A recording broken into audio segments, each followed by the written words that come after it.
नाज़रीन, अवामी न्यूज़ में ख़बरनि जो सिलसिलो जारी है। इन वक्त असीं तव्हांखे कपरो में ख़बर ॾींदा हलूं त कपरो में Pakistan people's party कपरो city senior नाइब सदर डॉक्टर सलीम जट प्रेस कॉन्फरंस कंदे चयो त ॻोठ सग वासी सलीम जट, नज़ीर जट, नदीम जट चाबी चोर ऐं ॿियनि ॾोहारी सरगर्मियुनि में मुलवस आहिनि, जेके खेसि बेबुनियाद इल्ज़ाम हणी रहिया आहिनि। हिननि वधीक चयो त ॻोठ सग में ॼाणियल माण्हू हर रोज़ पाड़े वारनि खे बि तंग कंदा रहंदा आहिनि। हिन वधीक चयो त मुंहिंजो तालुक़ु पाकिस्तान पीपलज़ पार्टी सां ऐं मुख़ालिफ़ मुंहिंजी सियासी साख ख़राब करणु चाहिनि था। मूं उन्हनि खे इलाइक़े में मंशियात जो कारोबार करण खां रोकियो त मुखालिफ़िन बेबुनियाद इल्ज़ाम हणी रहिया। सीनियर नाइब सदर आहियां, असांजा हथ साफ़ आहिनि। असां अहिड़ो को बि हिननि खे न अॼु ताईं असां हिननि ते केस कयो आहे, न असां हिननि ते का FIR कराई आहे।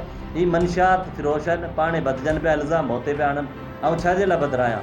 हिकिड़ी जांच टीम ठाही वञे, हिननि जी जांच कई वञे ऐं ही केतिरा वॾा ॾुआरी आहिनि, केतिरो ही ॾोह कनि था, केतिरी मंशियात हलाइनि पिया, सभु अवांखे साम्हूं अची वेंदी। हिकिड़ी शाफ़ टीम ठाही वञे, सरबराही DIG SP जी सरबराही में हिकिड़ी टीम ठाही वञे।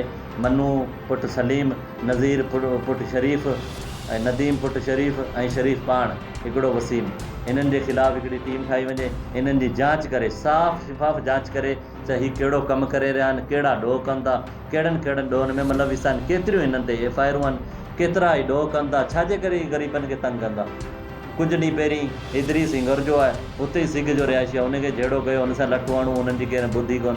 NC हुनजी दाख़िल पई आहे, पुलिस हुनखे गिरफ़्तार न कयो।